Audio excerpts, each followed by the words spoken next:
Keberhasilan Presiden Jokowi melobi Ketua Umum Partai Demokrasi Indonesia Perjuangan Megawati Soekarnoputri untuk mencapreskan Ganjar Pranowo, membuat banyak kalangan kasihan kepada Prabowo Subianto.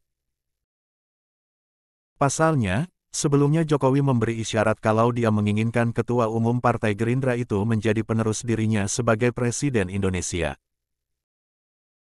Bahkan salah satu simpul relawannya, yakni Jokowi Mania atau Joman, telah membubarkan relawan yang dibentuk untuk memenangkan Ganjar Pranowo di Pilpres 2024 dan merapat ke Prabowo.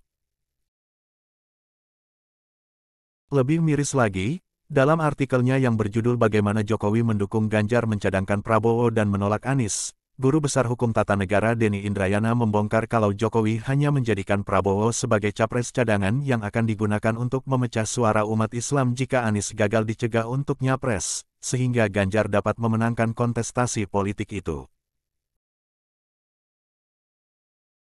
Bagaimana sebaiknya Prabowo bersikap untuk menghadapi kenyataan ini? Berikut pendapat pengamat kebijakan publik yang juga pengamat politik Amir Hamzah. Pencalonan Ganjar ini juga sebenarnya kan merupakan satu pukulan telak kepada Gerindra, khususnya kepada Pak Prabowo. Nah, di sini kita lihat bahwa dalam rangka menghadapi Pilpres nanti, dari mulai tahun 2014, 2019 kan Pak Prabowo ini kan sudah sering dipecundangi, ya kan? Sudah sering di PHP, sudah sering dibohongi dan lain-lain sebagainya. Nah, saya kira barangkali sekarang saatnya Prabowo harus mawas diri.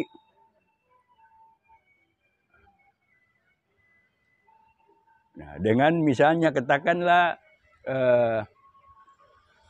harapan-harapan yang dilontarkan secara terbuka oleh Jokowi terhadap Presiden Jokowi dan terhadap Pak Prabowo, namun hasilnya tidak sebagaimana yang pernah dia ucapkan, berarti dukungan yang selama ini diberikan oleh Pak Jokowi kepada Pak Prabowo itu kan hanya dukungan-dukungan PHP aja kan.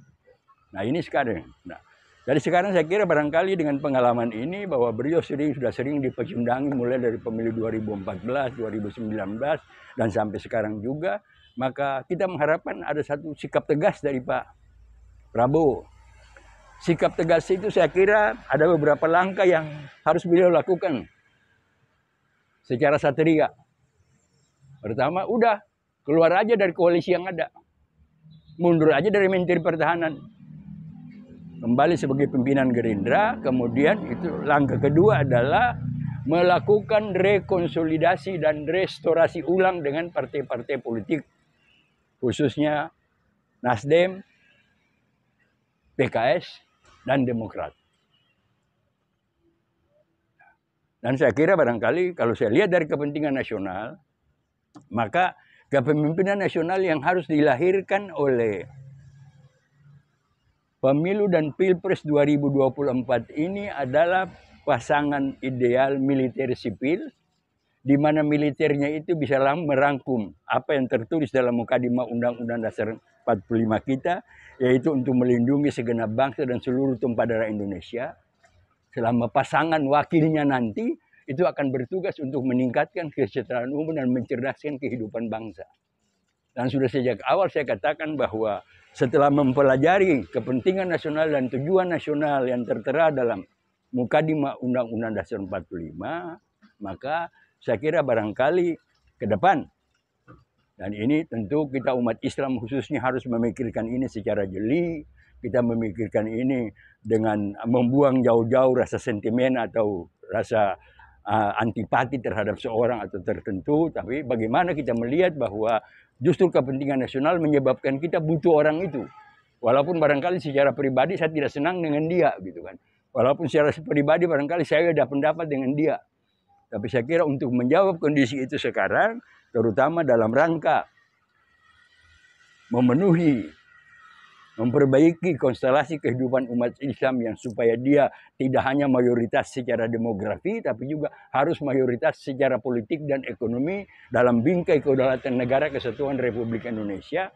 Maka saya kira pasangan ideal itu adalah capresnya Prabowo, cawapresnya Anies Baswedan. Tapi apa mungkin Pak koalisi perubahan mau Aniesnya bergeser menjadi cawapres? Itu yang saya bilang tadi. Apa yang saya sampaikan ini adalah semata-mata kesadaran kita terhadap kepentingan dan tujuan nasional. Ya kan? Jadi di sini bukan masalah gengsi, bukan masalah harga diri pribadi dan lain-lain sebagainya.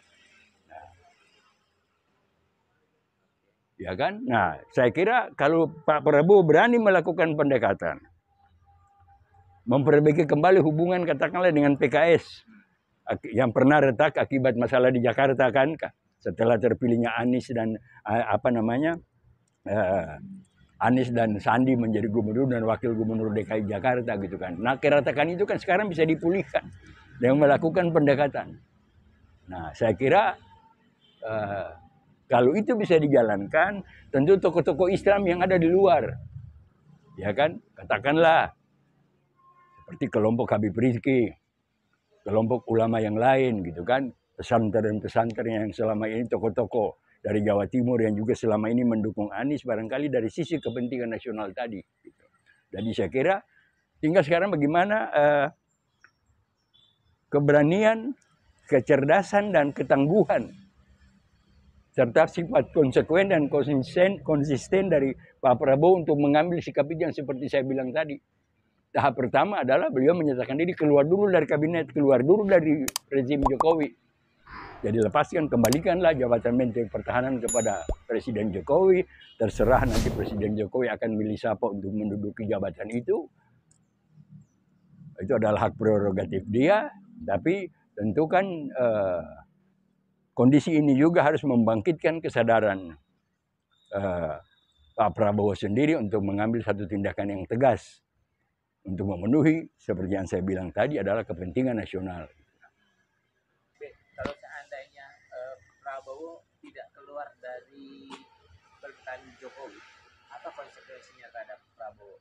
Dia akan menjadi bahan tertawaan, kan sudah menjadi rahasia umum kan, bahwa sebenarnya satu penghinaan yang secara nyata, secara sangat transparan, secara sengaja, secara sadar dan secara terencana dilakukan oleh mereka yang tidak menyenangi dia.